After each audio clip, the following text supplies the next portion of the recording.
Alright, so we're at the Aztec Pioneer Museum. We got some crazy stuff to point out here. This was unique. You got a Russian commemorating the joint U.S. mission, item given in 98, Apollo-Soyuz cigarettes. Then over here, we've got some really interesting stuff as well. A little bit of a cookbook there, if you can. Different recipes from early 1900s, late 18. Lots of different musical devices here. I mean, 1901, like a lot of stuff. That we got a piano over here from the 1800s as well. So I mean, look at this, just the condition of the wood and the piano. It's absolutely beautiful. You got a couple of keys that are maybe chipped here and there, but other than that, it's quite impressive. And then over here, we have some older devices. These are used for viewing, of course. This is a treat for the eyes, stereoscopes. So that's what we're looking at here, stereoscopes. Almost look like VR headsets these days. Here you can see the advanced association with the Masons in town. Looks like, where's that? 19, I can't tell if it's 1962 or 1902, but then over here in 2002 we have the Mason Lodge opened in Aztec. And you can kind of see there's the steps of Freemasonry. I'll zoom in on that one. Get a little bit of a, when it goes down on the other side. And I don't know much about it. I know there's a lot of conspiracies about it and whatnot, but that's not my forte. This part right here gives me such Fallout vibes.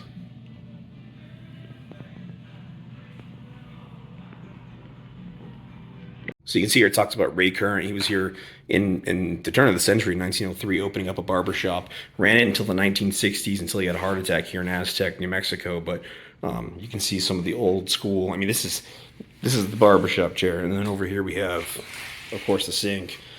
Some really old school clippers, of course, a razor. I'm not sure how common the razors were back then. Oh, here's a Rolls razor. I'm not sure what that is, but looks pretty informative. And then you can always look into these things later. What's that, a Schick power shave? That looks pretty new, actually. They have things like that these days. But very interesting. Like I said, everybody needs a haircut. Here's another one. This thing looks like it's gonna like suck your brain out or something. It's pretty scary looking. But yeah.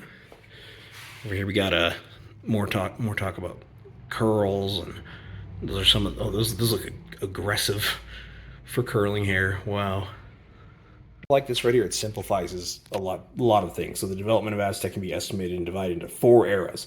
So we got the homesteading and trading post, right? So late 1800s. The market town and country, so it's becoming a city sort of. Railroad town, of course, we finally hit the railroad. We got road heading out to the Navajo Dam, and then also we have the gradual growth from 1915, 1938, with the growth of the education in the city and stuff like that. This place is legitimately packed with so much stuff. It's like literally wall to wall with history. But here we got a butter churner. It's like actually an automatic one where you can see down here there's a handle and everything. We look over here with a cream separator, which a lot more mechanical and technical than, of course, the butter churner. But I mean, you can see the difference in the development of structures and things. Here's the scythe. I mean, look at this scythe here. It's absolutely interesting looking. It says swish hush. That's the backswing. So this thing would have been used to cut the grass before we had much or cut crops even for certain types of areas.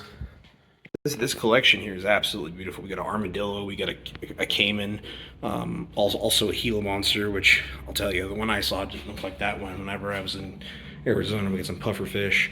I mean, this museum has a bit of everything. I'm not sure exactly what those are. It's something about mud nests for wasps, so I haven't looked too much into that either, but now I have something to check out in my free time. Again, like I said, just endless. 1919, 1870. Look at that one. That's a beauty. And then if we keep on going over this direction, we got a Japanese rifle from World War II. I mean, like, This media an 1874 Springfield trap door. Wow. These were the ones that, here's a muzzle loader. You can see them both from an angle. And then that is a Russian sword. And it says surrendered in Japan, the underworld. Yeah, so the Japanese had to surrender their swords, but why would it be a Russian sword? I guess, yeah, okay, so from the Sino-Russian War, or Japanese-Russian War in 1906. Interesting. This is an 1870s copy of a Smith & Wesson Russian built, and I mean, we got just, like I said, 1851 Navy Colt pistol.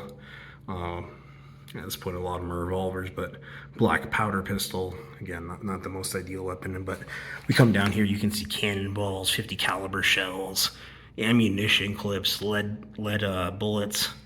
Don't want to do one of those things. That's about the size of my hand. That's not something you want to get hit by. More Japanese samurai swords.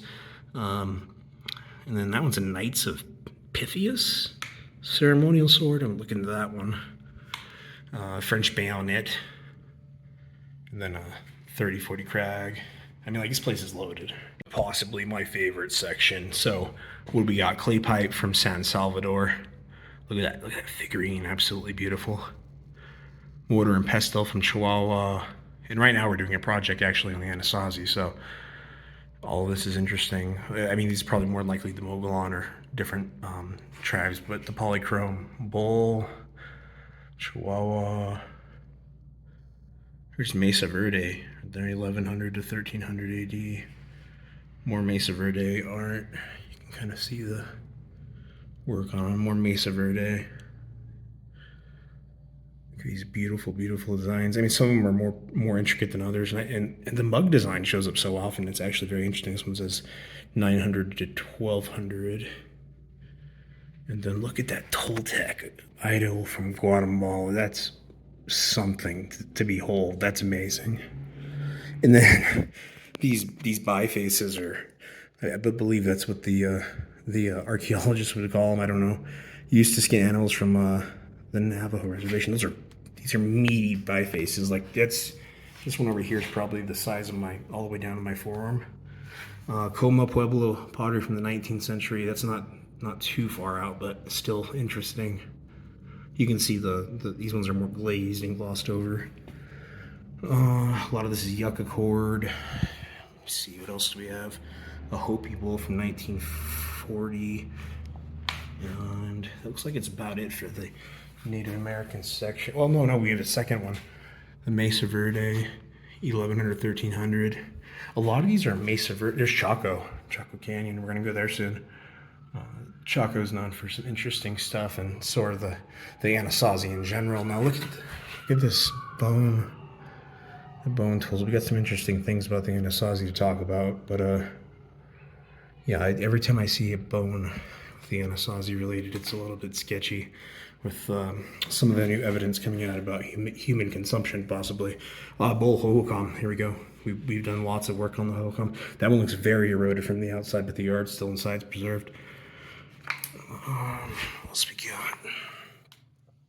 Food bowl from Mesa Verde. Bird bones. So here in this room, we have it fully almost dedicated to Native American history in the area. It's actually perfect for what we're looking for here. The Lake Pueblo area over here, and some really, really nice put together pieces. Unfortunately, pottery doesn't always last, and even some oral traditions, it's shattered for traditional reasons. But over here we have the Pueblo, 700 to 1300 AD, so very, very kind of primitive tools. You can see how an axe would have been fashioned. Of course, manos and matares, those are probably one of the more common finds. We've actually found one at the White Tanks just off the side of the road. And then, of course, with big pots they'd use for culinary cooking ware, the larger ones, of course, you can usually find burn marks on the bottom if they're used. But like I said, a lot of the design, the deeper the design, probably the more ceremonial it is. I'm over here looking at some of these. Some of these are matares, but some of them are also axe heads, and some of them are so large that, like, imagine carrying an axe that has an axe head that large, whether it's for being a tool or a weapon. Some of these are very, very sharp. And no doubt some of these have been used in warfare as well as, of course, production, but still a very, very, very, very large axe head from what I've seen around other sites.